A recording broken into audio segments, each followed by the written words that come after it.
السلام عليكم حبايبي، يا رب تكونوا طيبين ومن ربنا قريبين. نبدأ بالصلاة على الحبيب. النهارده هنعمل أكلة برضو بدون أي زيوت وبدون أي دهون زي ما احنا اتفقنا مع بعض. النهارده معايا بتنجان، معايا فلفل، معايا بطاطس، معايا طماطم، ومعايا توم. وهنعمل وصفتين كده مع بعض حلوين جدا جدا ومن غير اي زيوت. يلا نبدأ. بسم الله والصلاة والسلام على رسول الله، ونبدأ مع بعض. آه، طبعا زي ما شايفين البطاطس اهي قشرتها وقطعتها. طبعا انا بختصر لكم، مش عايزه اجيب لكم فيديو انا بقشر، ويعني بحاول على قد ما اقدر عشان ما اطولش عليكم. انا حاطه ميه على النار بتغلي، وهحط فيها كده البطاطس بعد ما جهزتها. ومعايا الفلفل قطعته، والبتنجان زي ما شايفين برضو، الطماطم، ومعانا ملح ومعانا كزبره ومعانا كمون. وهنبدأ في وصفاتنا مع بعض. المية على النار هنحط فيها حبة ملح بالشكل اللي انتوا شايفينه، وبتغلي هنحط على طول فيها البطاطس تتسلق. عايزة تحط البطاطس صحيحة وبتغسليها كويس وتحطيها بقشرها، وبعدين تقشريها، مفيش مشكلة. مستعجلة وعايزة تخلصي أكلك بسرعة، ممكن تقشريها ومش هتاخد كمان وقت منك. يعني لما بنقشرها ونقطعها ما بتاخدش وقت. 5 دقايق 10 دقايق بالكتير بتلاقيها استوت. وحاطه ميه كمان تاني، وحطيت فيها ملح، وهحط فيها البتنجان بتاعنا. الاكلات دي احنا زي ما اتفقنا مع بعض ان احنا مش هنحط زيوت خالص. كل فتره كده بنحاول نقلل الزيوت. يعني بناكل اكلنا الطبيعي وكل حاجه، ولكن بيجي علينا فتره كده بناخد كام يوم مش عايزين نحط اي زيوت في جسمنا خالص في اي اكل، يعني عشان نقلل الزيوت. جسمنا بيتعب منها دهون وكده، فبنفصل شويه يعني. مش بس اللي عايز جسمه ينزل وزن، في ناس يا رب يشفي كل مريض بتبقى تعبانه. في ناس بتبقى مثلا، في ناس شايله المراره، في ناس مش حابه اساسا ان هي تاكل اي حاجه فيها زيت او اي حاجه فيها سمنه او كده، حتى لو مش عايزه تخس. في ناس دي طبيعه اكلها يعني. فاحنا من وقت للتاني بنعمل كده. طبعا هنا زي ما شايفين الفيديو، البتنجان دخل على سوا، رحت حاطه الفلفل عليه. يعني سلقت البتنجان وسلقت الفلفل.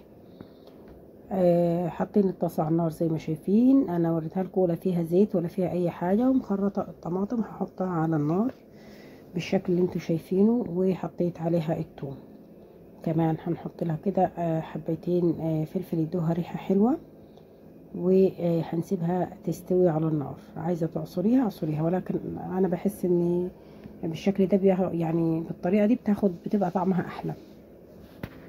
هنسيبها كده تتسبك شويه. هنحط الكمون والكزبره والملح.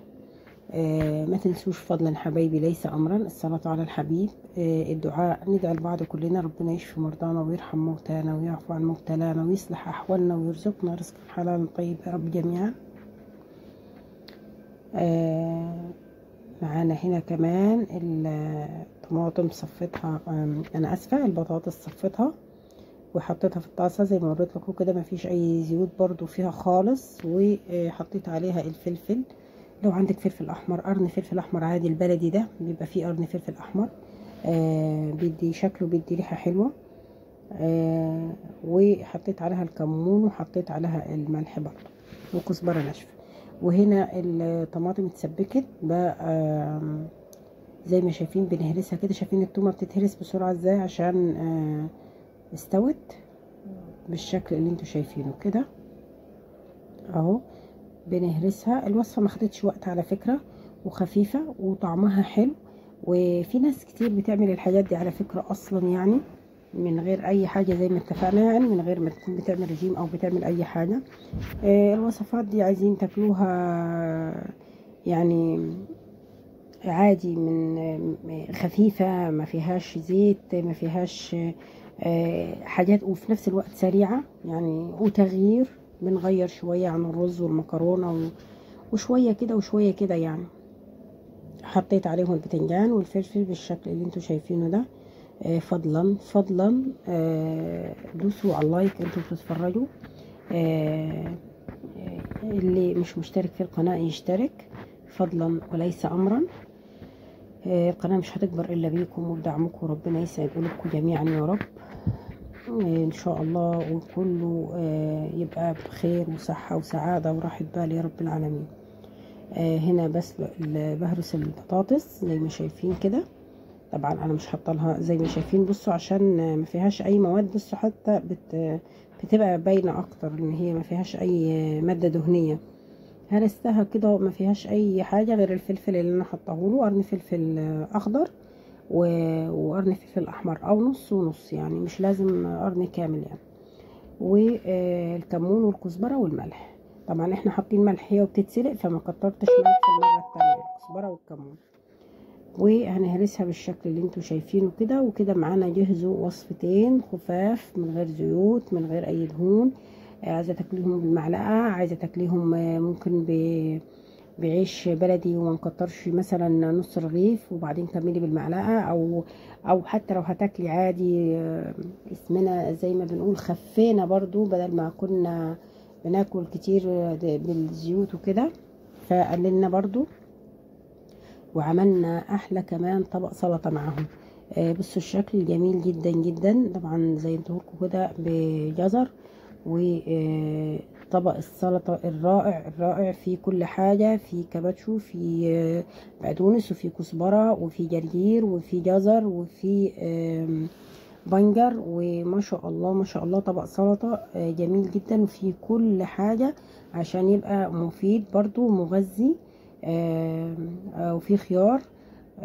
ربنا يحسن ما بين ايدينا وايديكم، وربنا يا رب يوسعها علينا وعليكم يا رب. الوصفة تكون عجبتكم سهلة وسريعة. وكل الشكر والتقدير والتحية لحضراتكم. شكرا لكل متابعيني الجدد واللي معايا من اول ما فتحت القناة. كل الشكر والتقدير والتحية. ما تنسوش الصلاة على الحبيب، ما تنسوش اللايك فضلا ليس امرا. والسلام عليكم ورحمة الله وبركاته.